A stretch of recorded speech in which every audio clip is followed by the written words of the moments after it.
ਉਹ ਪੁੱਤ ਮੈਨੂੰ ਡਾਕਟਰ ਕੋਲ ਲੈ ਜਾ, ਮੇਰਾ ਦਿਲ ਗਿਆ। ਉਹ ਮੇਰਾ ਪੁੱਤ, ਮੇਰਾ ਦਿਲ ਗਿਆ। ਚਲੋ ਜੀ, ਫੇਰ ਉਹੀ ਸਿਆਪਾ ਸ਼ੁਰੂ ਕਰ ਦਿੱਤਾ। ਮੈਂ ਕਿਹਾ ਵੀ ਅੱਜ ਮੇਰੇ ਦੋਸਤ ਨੇ ਆਉਣਾ, ਕੋਈ ਭੋਰਾ ਸਬਰ ਕਰ ਲੋ। ਉਧਰ ਕਿਹਾ ਡੰਗਰਾਂ ਵਾਲੇ ਕਮਰੇ 'ਚ ਜਾ ਕੇ ਬਹਿ ਜਾ। ਨਹੀਂ ਜੀ, ਉਹੀ ਸਿਆਪਾ ਪਾ ਕੇ ਬਹਿ ਜਾ ਹੁਣ। ਫਿਰ ਕੋਈ ਨਾ ਕੋਈ ਤੁਸੀਂ ਮੈਨੂੰ ਕਾਮਯਾਬ ਨਹੀਂ ਹੋਣ ਦੇਣਾ, ਸਮਝ ਆਈ ਨਾ? ਇਹ ਪੁੱਤ ਮੈਨੂੰ ਲੈ ਜਾ ਡਾਕਟਰ ਕੋਲ। ਮੈਨੂੰ ਲੈ ਜਾਣਾ ਕਹਿ ਜੋ। ਪੁੱਤ ਬਾਜ ਮੁੰਨ ਜਾਣਾ, ਮੁੜ ਕੇ ਮਾਂ ਨਹੀਂ ਲੈਂਦੀ। ਹਾਂ, ਕੁਛ ਨਹੀਂ ਹੁੰਦਾ ਤੈਨੂੰ। ਜਦੋਂ ਮੇਰਾ ਕੁਝ ਬਣਨ ਲੱਗਦਾ, ਜਦੋਂ ਕੋਈ ਮੈਨੂੰ ਆਉਣ ਲੱਗਦਾ ਕੰਮ ਦੇ ਬਾਰੇ 'ਚ ਬੰਦਾ ਮੇਰੇ ਕੋਲ ਸੱਦਿਆ ਹੁੰਦਾ, ਤੇ ਤੁਸੀਂ ਆਪਣਾ ਵਿੱਚ ਪੰਗਾ ਖੜਾ ਕਰ ਦਿੰਦੇ। ਪੁੱਤ ਉਹ ਟਾਈਮ ਮੁੰਨ ਜਾਣਾ, ਮਾਂ ਤੇ ਕੁਛ ਨਹੀਂ ਹੁੰਦਾ ਤੈਨੂੰ, ਐਵੇਂ ਨਾ ਡਰਾਮੇ ਕਰੀ ਜਾ। ਹਾਂ ਉਹ ਪੁੱਤ ਮੈਨੂੰ ਛੇਤੀ, ਉਹ ਮੇਰਾ ਦਿਲ ਗਿਆ।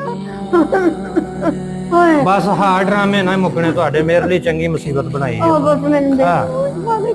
ਚਲੋ ਡੰਗਰਾਂ ਵਾਲੇ ਅੰਦਰ ਉੱਥੇ ਬਹਿ ਜਾ ਕੇ। ਮੈਂ